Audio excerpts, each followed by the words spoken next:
How to create a t-shirt in Roblox mobile. First up, open up the browser of your choice. For me, that's Opera. And here we want to search for Roblox.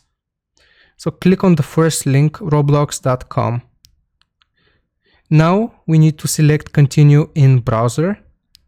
And before we proceed any further, what we need to do is click on the three dots in the top right corner if we're on Android. And if we're on iPhone, I will leave an image right here on the screen of how you can do it as well. You need to click on the two A letters and then you need to click request desktop site.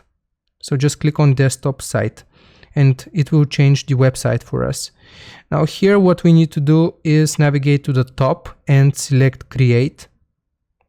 And then after we're taken to this page, we need to zoom in and under start creating, we need to click manage my experiences. So from here, all we need to do is navigate to avatar items. And if you want to create a t-shirt, as you can see, I have some t-shirts right here that are already made. We need to click on upload asset. You upload an image here, you write the name, you write a description, and then all you need to do is click on upload and the t-shirt will have been uploaded. I hope this was helpful. Make sure you like and subscribe and I'll see you guys next time. Goodbye.